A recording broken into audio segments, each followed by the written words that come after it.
I noticed a very large, white, what I thought was a man.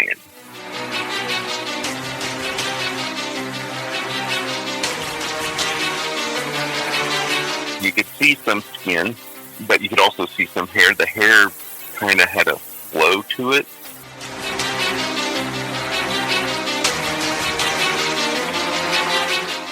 When I screamed and I pointed at it, she just said, "We're staying in the house. We're locking the doors." She got her shotgun.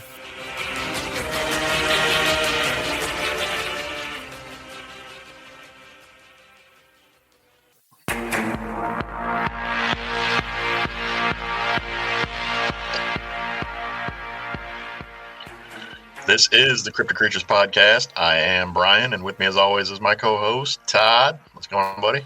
Hey, man. Going to do something a little bit different today. We got a couple guests coming on. We got Jeremy talking about his Bigfoot encounter. And then we got Seth coming on. Seth had some incidences going on when he was camping with his Boy Scout group down in Kentucky. So we'll bring him on as well and see what he's got to say. You had good holidays and all that stuff? Oh, yeah. Yep, everything went well. Cool. Everybody's still kicking. Yep. Looking forward to a new year. Let's hope this one's better than the last two. Yeah, let's hope. Let's hope. Something's got to give. It's either going to get better or, heaven forbid, it gets worse. Yeah, no kidding. I don't think it can. Jeez. So until then, I'm just going to keep, we're just going to keep kicking out shows for people to listen to. That's right. We're going to keep doing it. Well, let's bring these guys on and talk to them. What do you say? Yeah, let's get them. Okay, here we go. Hey, Jeremy. Welcome to the show. Thank you. Yeah, it's good having you. Thank you for having me. So, Jeremy, you grew up in Oklahoma, and you still reside there.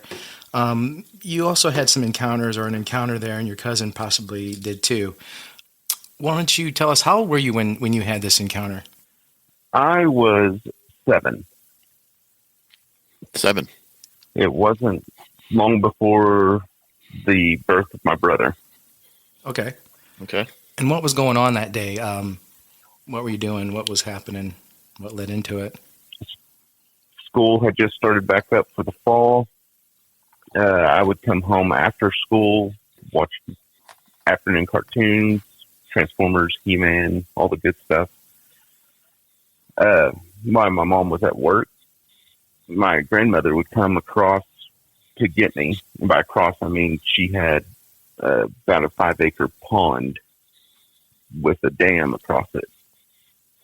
And so she would come across, get me after school, and after cartoons, take me over to her house to stay. And then when my mother would get home, we'd have dinner over at her house. And so this one day, she had come to get me. We were walking across. Typical conversation of how was school and all that. And I had noticed something in this area that used to be forest, but a company had come in and cleared almost all the trees, leaving just a few pines and cedar. And I noticed a very large white, what I thought was a man. It did have white hair on its head, not really a furry face or anything like that. It was not wearing any kind of clothes. It had long arms that were only slightly hairy. I screamed, which got her attention. She wanted to know what was going on. I pointed at it, and she just grabbed me in her arms and ran to the house, and she locked the doors until my grandfather got home. Wow. How far away were you from this thing when you saw it, you think? We were probably, I would say, 200 to 300 yards, maybe. Okay. We were up on a dam, which was looked down about 50 feet, and then out into this cleared out area. Mm-hmm. And you say it didn't have a lot of hair on its arms. Could you see a lot of its skin, or? Yeah, you could see some skin, but you could also see some hair. The hair kind of had a flow to it, kind of like if it was a breeze. Mm-hmm. And as it was striding through, And then when I screamed and I pointed at it, it had took a short run to one big cedar that had been left behind. It kind of looked like it was trying to hide from us behind that. What color was its skin? Could you see that from that far away? It was kind of, the best I can describe it is kind of the tone of how an albino's skin is, kind of that not quite white, but peachy color. Mm-hmm. Not as dark, though, as somebody who's not albino. So did you see its facial features at all? I was scared, so I'm not quite sure on the facial features. But like, in my mind at that age, I was just like, that is a very big man. Describe a little bit more if you can. I mean, you said it was tall. Was it lanky? Was it solid? It was lanky, but you could definitely tell there was some muscle tone there. How fast was it moving? Could it move pretty quick?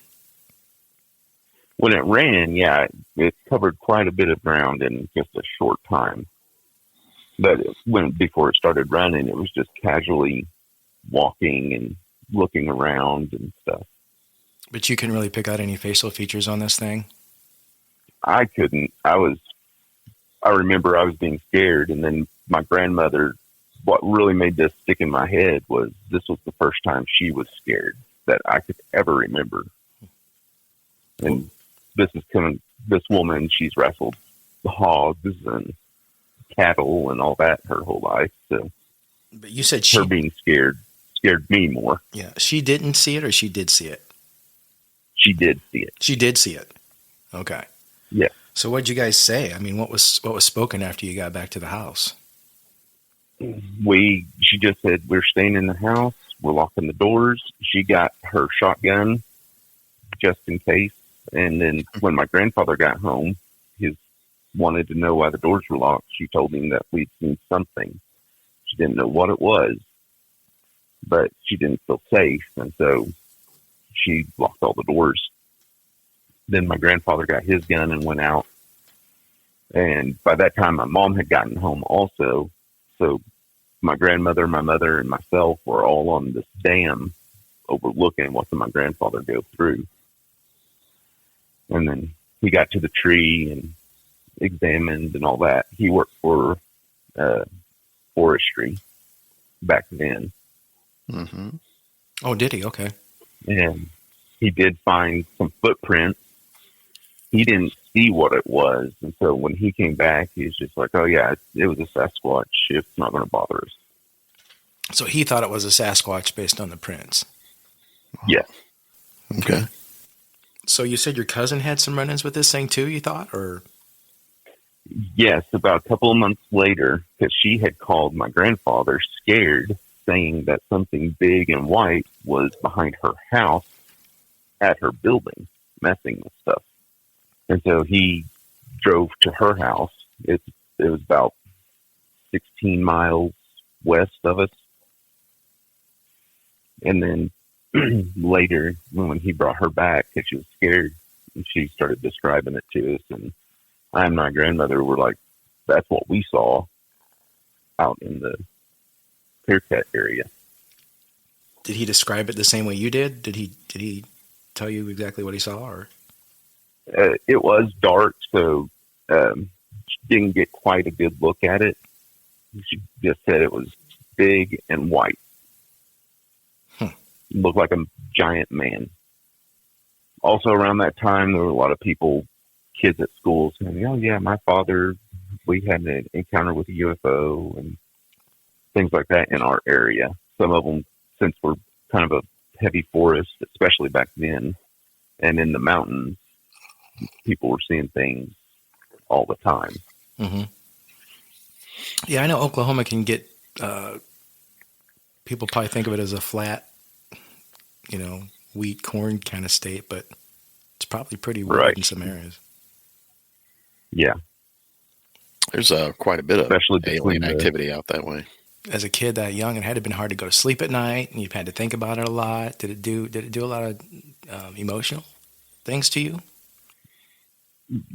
Being kind of a I guess, active imagination kid. I don't think it really affected me much emotionally, other than knowing that that was the first time I ever seen my grandmother scared of anything. It never stopped me from going out and exploring the woods or the mountains. Yeah. Do you think she'd ever seen it out there before? My grandfather, he's always told us stories about stuff that he's encountered and seen, from like cryptid creatures to supernatural things, never anything extraterrestrial. Mm-hmm. Yeah. Well, he mentioned... He told us about going into old mines and stuff and finding creatures. Oh, yeah? Like what? Did he say? Bigfoot or something like that? He never really said what they were because he didn't know. But he just reasons why some mines had been abandoned in our local area was because creatures would become mischievous and start not really attacking people, but driving them off. You said this thing's hair had some kind of a glow to it. Can you go into a little bit more detail about that? Was it a shiny kind of look? It was. I don't know if I'd really call it shiny. It stood out. You could definitely pinpoint it, like even just slight movement. It stood out. I couldn't really say it had like any kind of nimbus of light around it or anything like that. So I'm looking at the map of Oklahoma. You got three of the big Native American nations out there. Are you close to those? Are you on that side of the state? Cherokee, the Choctaw, and the Chickasaw. Yeah, I'm in Choctaw Nation. That makes a lot more sense now. Yeah, it does. They would probably feel safer in one of the nations. So, Jeremy, what do you think this thing was you saw, really? I mean, do you think it was real as far as flesh and blood? Do you think it was alien related? Do you think it was paranormal? Obviously paranormal, but did you ever get a hold of it? I would say it was flesh and blood. I mean, my grandfather said it left footprints, and with its reaction of kind of fear, I would have to say it was something definitely living. Now, whether or not it was something from Earth or from another planet, another reality, or whatever, I could not say on that. I'm surprised there's not been a lot more. I bet if we look that up, there's probably been a lot of Bigfoot sightings in that area too. I'm sure there has. And UFO kind of sightings. Yeah. OSBI and FBI come into our area due to a Bigfoot supposed attack on an oil rig. Okay. Wow. Now, I think that was in the early 2000s when that happened. Can you tell us a little bit about that? Did you know that story at all? Or I only caught little bits and pieces of it. It was in the Ouachita Mountains. They had set up were setting up an oil rig. And the crew that was sent in with the big equipment, tractors and stuff, said that this big ape-like thing came running out of the woods, jumped on the bulldozer, and started hitting it with rock. Like, had a rock in its hand and was just slamming it into this bulldozer, which scared the guy, who bailed out and ran off to his coworkers who were in their various vehicles. And when they saw it running at them, they said they just all took off, got in their trucks and left. And when investigators supposedly came in, they found all sorts of the equipment like sabotaged, like beat and broken. I didn't actually see any of that, so. That's funny how they attack the equipment like that. They probably think the equipment's alive when it's when they watch it being operated or something like that. But they're not afraid of it, obviously. Well, it's the equipment that's doing the damage. So that's true. Yeah, that's true. It's knocking their trees down. Do you ever get out and look around for any other things again, or you out doing any investigating, Jeremy?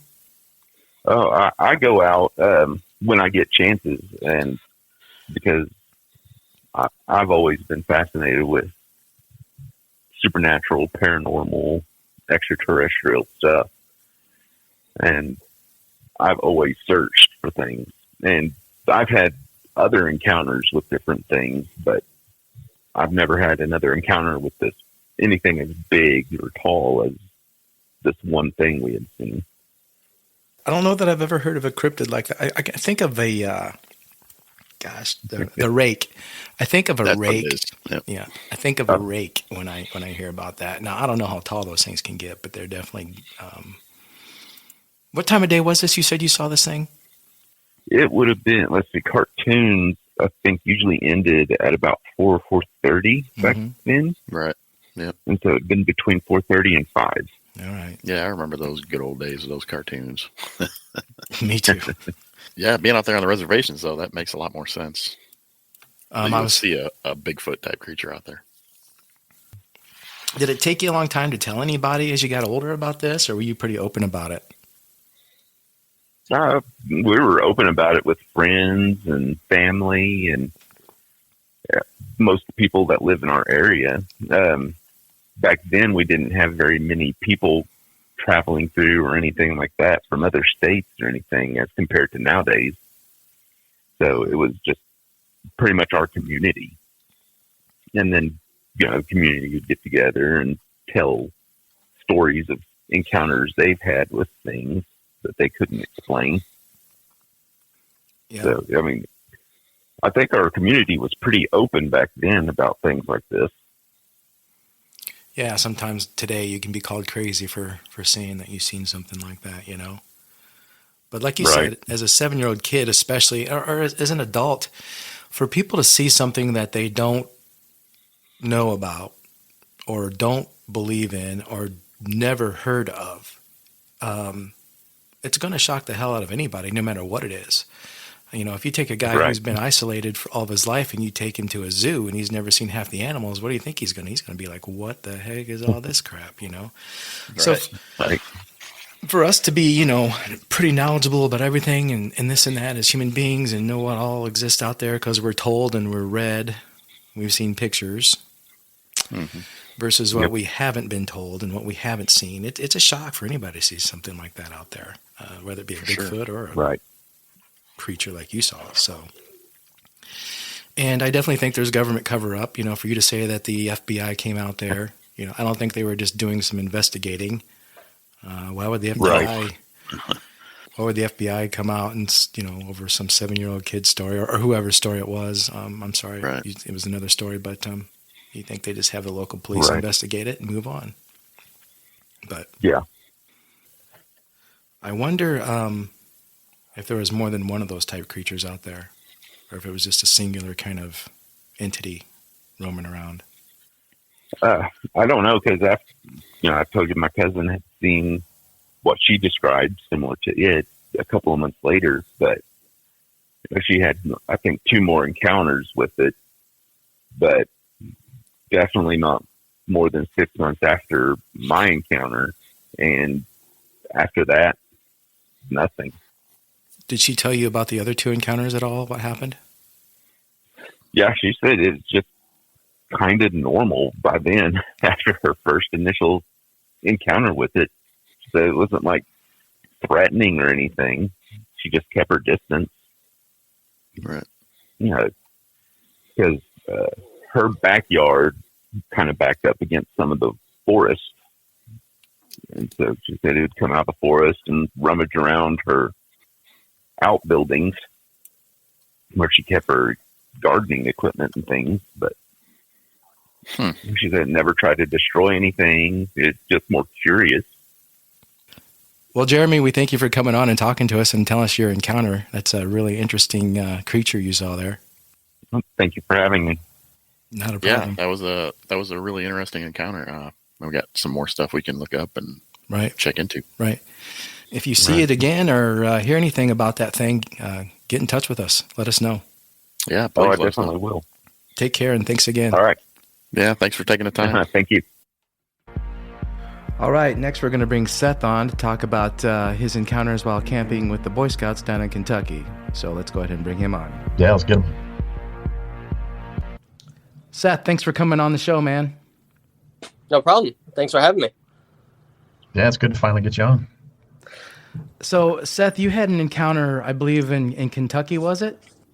Yeah, probably late 90s, probably like 98, 99. I was with a scout group, and we were, I guess, on some private property behind, I guess, probably about 20 minutes away from Mammoth Cave. And they had, that's what I could describe it was. It was a graveyard for train parts.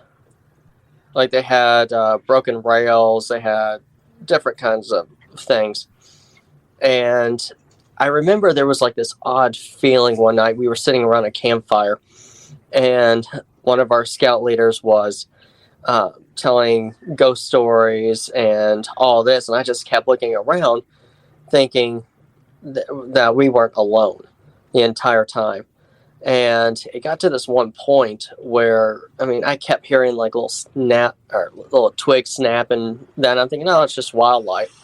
And it got to a point in one of the stories that my camp counselor, or one of our scout leaders, went off, and he let off this blood-curdling scream, and just to try to frighten us. But come to find out, I mean, it sounded like an actual scream, like he had seen something. And he came back. It looked like he was white. One of the other scout leaders went up and talked to him and said that we needed to get into the cars because there was something there. He said, don't know what. He said it was big. But we got into the car and just sat there for probably a couple hours. And he went back out along with another later, and then they said that the coast was clear. We went to our tents, but I swore we were just being stalked the entire night, the entire time we were there. And I guess it was like the next day we went hiking and found a couple old abandoned caves.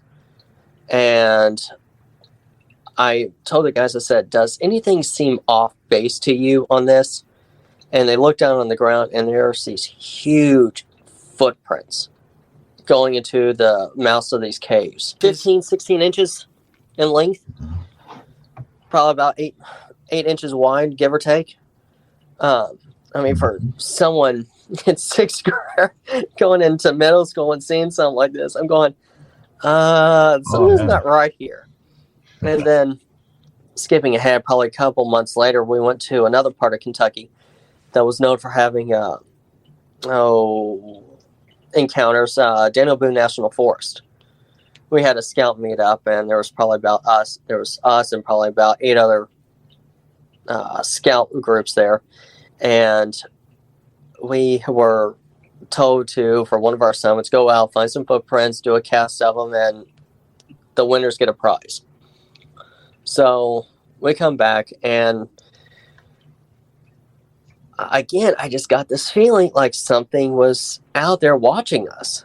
And we get back to the camp, I put it aside, and we all presented our footprint cast.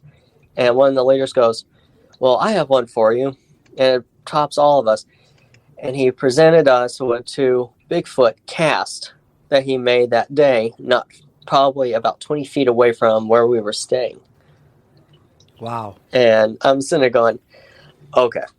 I'm going, I am now a firm believer. So do it. but then When you guys saw those footprints around the cave, did you go in the cave after that, or did you just No. like, I don't blame you? No.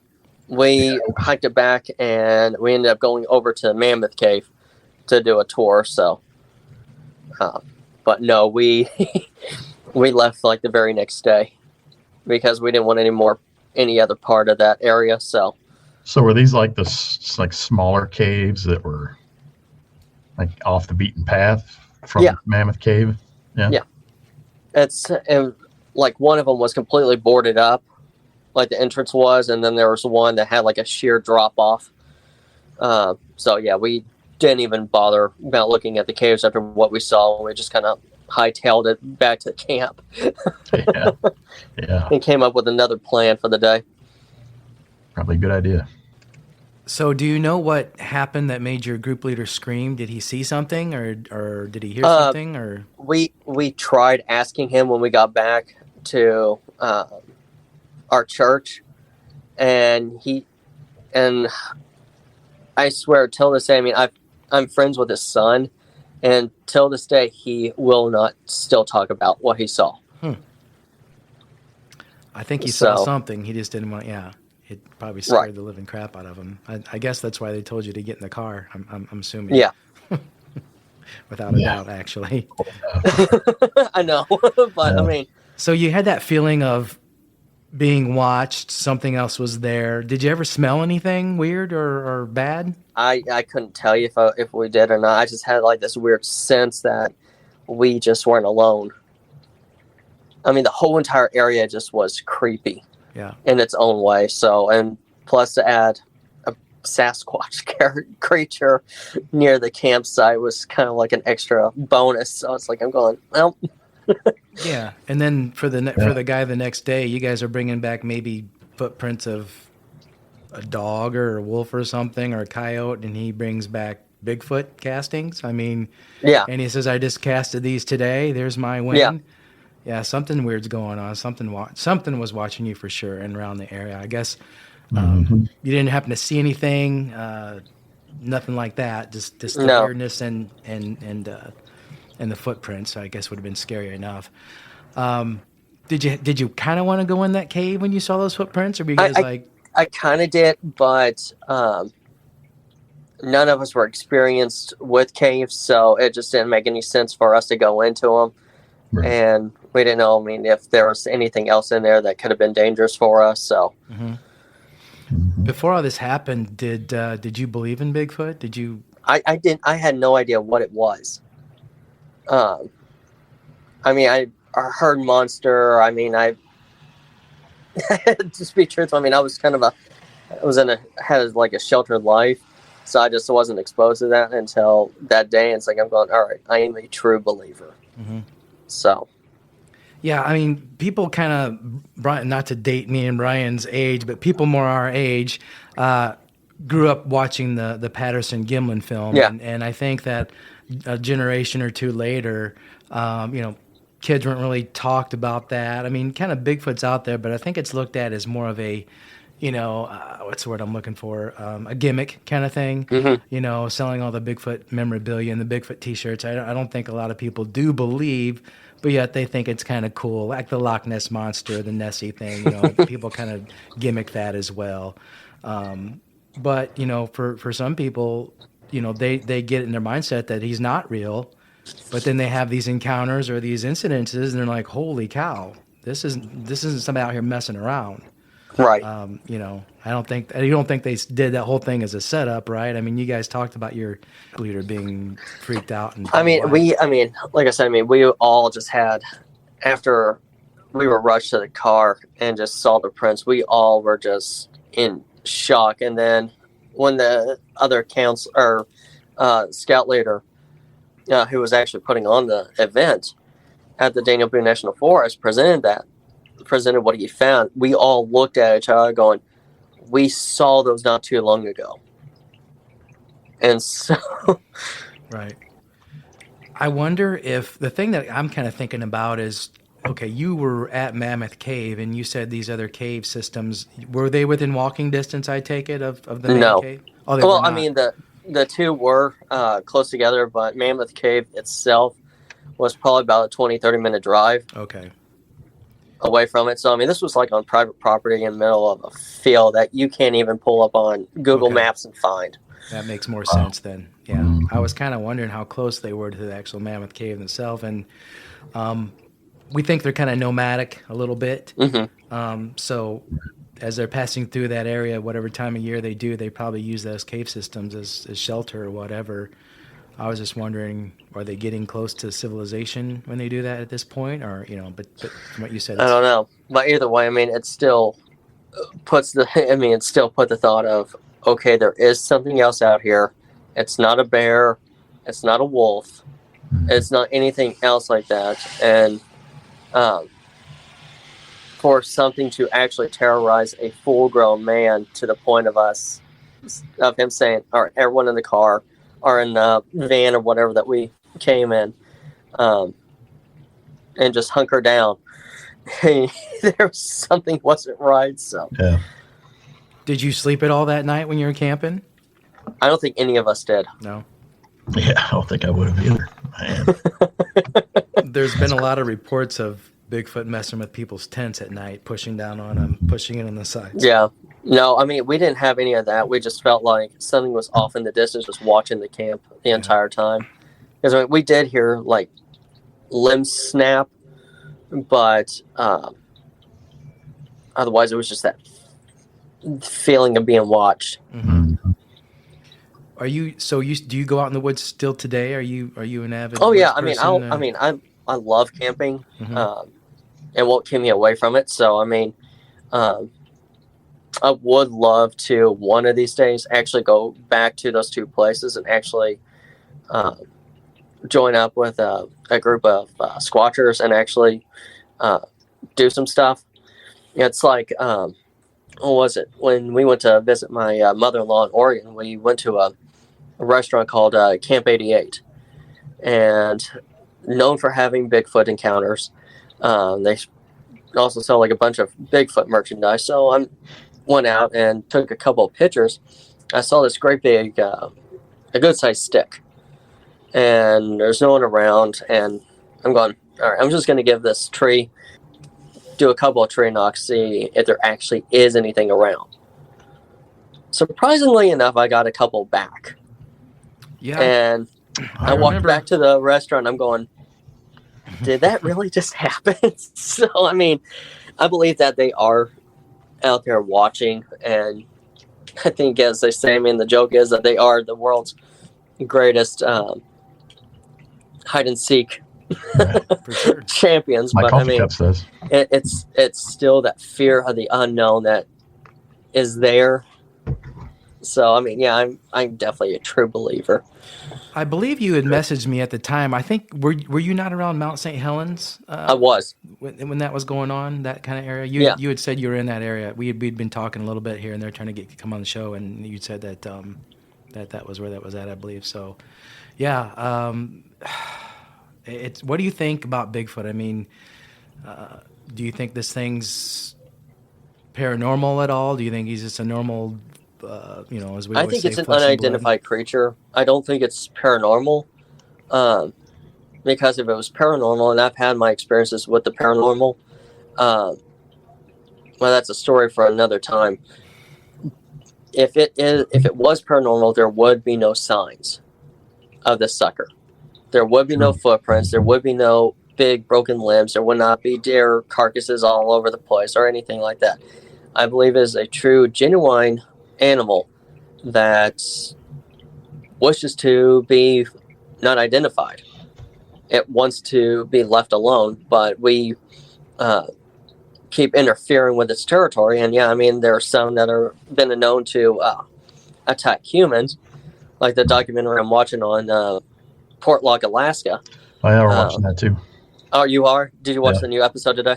Is it out? Did it come out today? Yeah, it's on Discovery Plus every episode 5, Tuesday. Right? I know what I'm doing after this show. I believe that. I mean, Yep, the me more too. we interfere with a creature's habitat, the more they're growing to hate humans. Oh, yeah.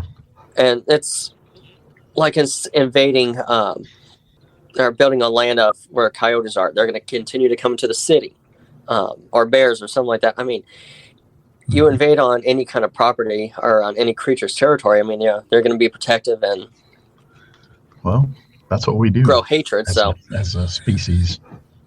I think that's kind of what Not right. this one was kind of doing, was watching to see what we were going to do. Right. So, I think they know us more than, obviously, way more than we know them. I think they study us. They know when to move, when to migrate from A to B, wherever that may be. Mhm. They hide out in the deepest depths of the woods where people just don't go. But sometimes you're going to have that interaction, and I think as a species, they're going to continue to grow. Unless these things are getting killed off, what's killing Bigfoot out there? Nothing. Yeah. Other Bigfoots. So, do these things live to be 80, 100 years old? We don't know. If that's the case, they're going to start. There's going to be more and more of these things coming Mhm. out, and more interactions going to happen with humans. And one day something's going to pop up, and there's going to be no denying it, and the government won't be able to cover it up anymore. Which was my next Well, question. it's like what is it? The government now has already said, all right, fine, UFOs exist. Right. It's going to be the same thing, and I completely agree with you. And it's like another type of unknown species they're gonna say, yeah, they're real. I don't see that happening for a while until the government has a plan. Yeah. Because if that happens, there's either going to be people running out into the woods trying to kill these things or hunt these things, and two, it's going to kill the logging industry. Oh yeah. Yeah, I think it'll blow up religion a little bit as well. Change a lot of things there. Yeah, that's for sure. Evolution, what have you. But yeah, we think they're covered up as far as the government goes, and I think we like to investigate a little bit, and we do some shows here and there on missing people, and you hear about all these people that go out in the woods and end up missing. They don't find any remnants of them at all. And you wonder what happened to them. Did aliens abduct them? Did a Bigfoot get a hold of them? And are they who knows where? So I think a lot of people would think that, well, okay, the government says Bigfoot's real. That's what took my kid. That's what, I believe why so-and-so is missing. And Brian's right. Go out and try to shoot and kill these things. Yeah. Which would make them more aggressive toward humans in general, You say you do get out in the woods, though, still? I try to. I haven't as of late. Being a stay-at-home father just kind of puts a damper on that, but it's going into the woods is kind of like my release. Yeah. All right. Well, I know you have a newborn or fairly newborn, so congrats on that. And 17 months, and I have another one on the way in May. So okay, congratulations, man. And I think the little one's crying for me to come back in. So well, we'll let you get off here. We appreciate you coming on. Yeah, appreciate it. Well, like I said, I have more stories, so okay, for another time. We'll talk again then. Oh yeah, for sure. All right, guys. Take care. All right, so all right, thanks, guys. See ya. See ya. Good stuff. Yeah, no kidding. That was fun. The Jeremy guy with the white Bigfoot, what it sounds like, with his grandma seeing that thing. Yeah, that was interesting. I like talking to these guests that have seen these things when they were kids. For whatever reason, I feel like kids are more honest than adults sometimes. Right. Yeah. And it's good to talk to those guys and change it up a little bit. And not always have the same thing over and over and over. Right. I like to be informative and get stuff on here that helps people understand a little bit better and different points of view. Me too. Yep. All right, man. Yep, it's exciting, and fun, and all that stuff. I can't wait till the next time. I know it's getting better and better. I think we're going to try to get some more guests on and more good content. Keep that rolling for you guys every week. So hopefully we get some bigger names here in the future. Yep, going to definitely work on that. And if you guys out there have any friends, you can pass along our podcast too and help get us more listens. We appreciate it as always. And get a hold of us if you guys have seen something. Absolutely. Yeah, let us know. Yep. All right. Be happy to have you on the show. Definitely. All right, Brian. Until next time, brother. You take care. Yep. You too. Right. See ya.